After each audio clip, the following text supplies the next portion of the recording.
Hello friends, welcome to Najma Swad recipes. ఈ పండుగలకు చాలా ఈజీగా అప్పటికప్పుడు స్వీట్ ప్రిపేర్ చేయాలన్నా చాలా తక్కువ ఇంగ్రీడియంట్స్తో ఈ టేస్టీ లడ్డూని అయితే ప్రిపేర్ చేసేసుకోవచ్చు. రెసిపీలకు వెళ్ళే ముందు ఫస్ట్ టైం నా ఛానల్ చూసినట్లయితే సబ్స్క్రైబ్ చేయండి, లైక్ చేయండి. అయితే లేట్ చేయకుండా టేస్టీ లడ్డూని అయితే ప్రిపేర్ చేసేసుకుందాము. నేను ఇక్కడ హాఫ్ కప్పు బియ్యం పిండి తీసుకున్నాను. మీ దగ్గర బియ్యం పిండి లేకపోతే కనుక ఇంట్లో యూజ్ చేసే రైస్తో మెత్తగా గ్రైండ్ చేసుకుని బియ్యం పిండి ప్రిపేర్ చేసుకోవచ్చు. ఒక ప్యాన్లో కొద్దిగా నెయ్యి వేసుకుని, నెయ్యి మంచిగా హీట్ అయిన తర్వాత హాఫ్ కప్పు బియ్యం పిండి వేసుకుని స్టవ్ లో ఫ్లేమ్లో పెట్టుకుని కలర్ చేంజ్ అవ్వకుండా లైట్గా ఫ్రై చేసుకోవాలి.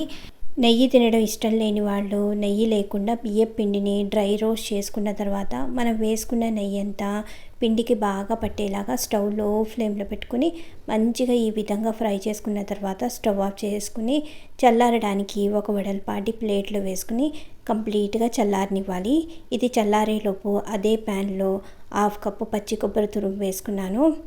హాఫ్ కప్పు పచ్చి కొబ్బరి తురుము, హాఫ్ కప్పు బియ్యం పిండికి పావు కప్పు షుగర్ వేసుకుని, మీకు షుగర్ తినడం ఇష్టం లేకపోతే కనుక సేమ్ ప్రాసెస్లో సేమ్ క్వాంటిటీతో బెల్లం వేసుకుని కూడా ఈజీగా ప్రిపేర్ చేసుకోవచ్చు.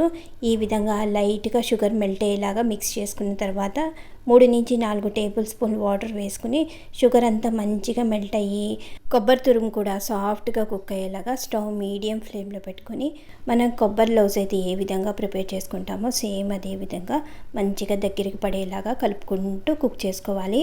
కొద్దిగా యాలక్కాయల పౌడర్ వేసుకుని ఇంకొద్దిగా దగ్గరికి పడేలాగా మంచిగా కుక్ చేసుకోవాలి.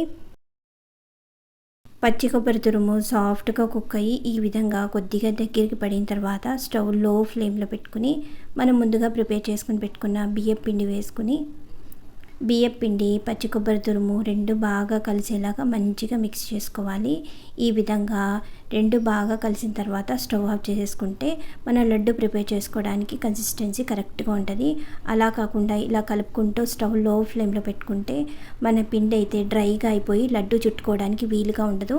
ఈ విధంగా మంచిగా కలిసిన తర్వాత లడ్డు చుట్టుకునే ముందు కొద్దిగా నెయ్యి, సన్నగా కట్ చేసుకున్న డ్రై ఫ్రూట్స్ వేసుకుని మనం వేసుకున్న నెయ్యి డ్రై ఫ్రూట్స్ పిండిలో బాగా కలిసేలాగా మళ్ళీ ఒకసారి పిండిని బాగా కలుపుకోవాలి. ఈ విధంగా డ్రై ఫ్రూట్స్ అన్నీ పిండిలో బాగా కలిసిన తర్వాత పిండి చల్లారడానికి ఒక వెడల్పాటి ప్లేట్లో వేసుకుని పిండి కొద్దిగా గోరువెచ్చగా ఉన్నప్పుడే ఈ విధంగా చేత్తో నలుపుకుంటూ మెత్తగా చేసుకున్న తర్వాత మనకి ఏ సైజు లడ్డూలు కావాలంటే ఆ సైజు లడ్డూలాగా ప్రిపేర్ చేసుకోవచ్చు. నేను ఇక్కడ ప్రిపేర్ చేసిన లడ్డూలాగా సాఫ్ట్గా రావాలంటే కొబ్బరి లౌజు ప్రిపేర్ చేసుకునేటప్పుడు కొబ్బరి లౌజు మరీ డ్రైగా కాకుండా కొద్దిగా మెత్తగా ఉండేలాగా కొబ్బరి లౌజ్ ప్రిపేర్ చేసుకుని బియ్యం పిండి వేసుకుని కలుపుకుంటే నేను ఇక్కడ చూపించిన విధంగా లడ్డు అయితే చాలా సాఫ్ట్గా వస్తాయి. నెయ్యి ఇష్టం లేని వాళ్ళు నెయ్యి లేకుండా సేమ్ ప్రాసెస్లో సేమ్ ఇదే విధంగా లడ్డూని అయితే ప్రిపేర్ చేసుకోవచ్చు. ఈ పండుగలకి ఈ టేస్టీ లడ్డూని అయితే మీరు ఇంట్లో ఒకసారి కంపల్సరీగా ట్రై చేసి ఎలా వచ్చినాయో కూడా నాకు కమెంట్ చేయండి. నా రెసిపీ నచ్చినట్లయితే లైక్ చేయండి. Thank you for watching.